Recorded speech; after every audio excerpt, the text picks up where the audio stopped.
So today we're going to make Sheepherder's bread. This is a recipe from my old buddy Pete Paris out of little old Jigs, Nevada, who's raised livestock and sheep all his life. Good old Basco Sheepherder's bread. This is a real simple recipe. Sugar, salt, flour, water, active dry yeast. This is the first thing that I do when I'm making bread is I get this yeast going.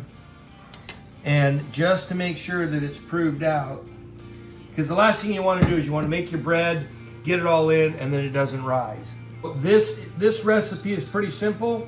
I just took a regular old household tablespoon, took a scoop of salt, a scoop of sugar. I'm just going to take my flour, and because of this is a Basco deal, it's a Sheepherder's bread, we really don't measure. We just kind of go by eyeball. This would be at least 40 plus ounces of flour in here. There's going to be about this right here. We're just going to add the salt, the sugar in.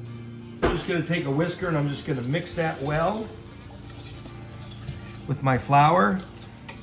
So see how this is bubbling? We know that that yeast is active when it starts bubbling like that. So I'm going to add a tick more water to it. And I'm just going to put that all over my flour. I'm going to add a little bit more water to it so that we can start mixing this. We've washed our hands because we're going to mix this all by hand. We're going to start working this dough around. This is a perfect recipe for all those guys who can't follow rules and your wives get mad at you for not following the baking rules. My daughter Shay always tells me I'm a bad baker because I don't follow the instructions and I ad lib. But this is where I learned to ad lib. Shay, come in here for a minute. That's a lie. This I love is my it. daughter Shay. This bread is some of the best bread you'll ever have. If you do it correctly, you follow his instructions, your whole family's gonna actually love you.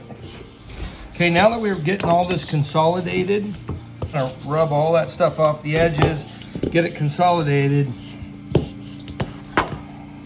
Take some more flour here. We're just going to shake that all over here for kneading. You're just going to want to fold that over, knead that dough. This is where the work, really real work comes in. And guys, this is where you can really help your wife. She's making bread because the wives hate doing this kneading.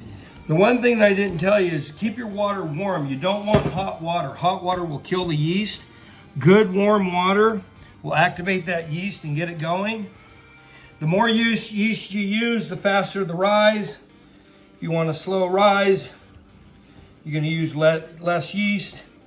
So this kneading is to get consistency out of your bread so you don't get a bunch of pockets in there and stuff. So we're just punching it down. We're going to get this good and consistent here. So that's going to be about kneaded about where we want it. Just gonna roll that into a nice ball here. Whoop, can't do that. Pete'd get mad at me if he saw that. Holy crap, I get in trouble. Can't have no lines in your bread. Take my Dutch oven here. Take a bit of olive oil here. Hit these sides. Oh, then this is just for the first rise. So that's gonna go into your Dutch oven. We're gonna get this. Now, we're gonna cover this. We're gonna let this rise. This will rise for 2 to 3 hours. And then once it's risen, then we'll go ahead and we'll pull it. We'll punch it all the way down again. We'll reset it to rise. We'll let it rise to where we think it's gonna bake and come out where we want it. And that's where we're gonna go ahead and do it. So it's kind of the object of this is that your number 10, your Dutch oven lid, when it's done, it should rise a 1/4 inch up off. You should see all these little dimples in your bread.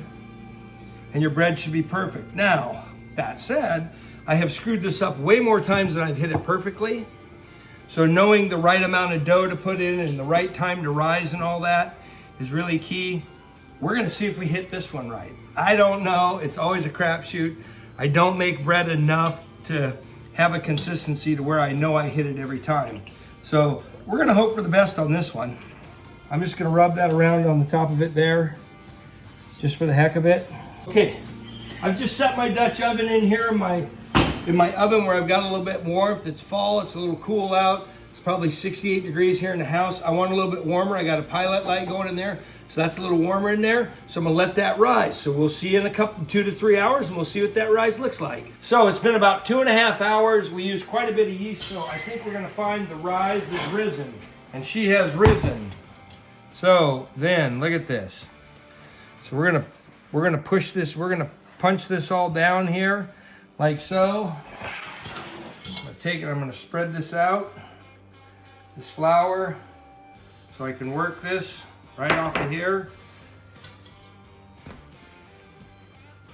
And this is a consistency thing as you're going and you get into it. You just gotta feel where that dough is.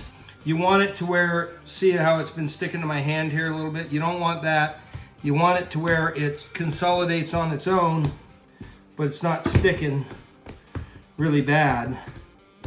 So we've already put some oil in here and done some stuff. So now we're just gonna put a little bit of flour in here and we're gonna run that around in that oil. Okay, so now I'm gonna pick up my dough, place it in my Dutch oven here. Okay, so we've gone into the oven for the second rise. We're gonna let that, I'm gonna allow that to rise again. This is a feel and an experience thing. I'll let it rise up probably halfway up that Dutch oven, and then we'll go onto the pellet smoker at about 350 for an hour. That thing should bake and rise up, and just hopefully just pick that lid up or just put pressure on that lid to give the indentation. Again, I don't bake this bread every day, so it's been a couple of years since I baked the Dutch oven bread, but we'll see how it turns out here, and we'll show you on the second rise where we're going. We've allowed the bread to go ahead and rise for about 45 minutes or so. This is gonna push off the top a little bit more than I probably want, but we're gonna give it a whirl anyhow. We're gonna see how it does. All right, we've set our grill here at 350. We're running right on the numbers.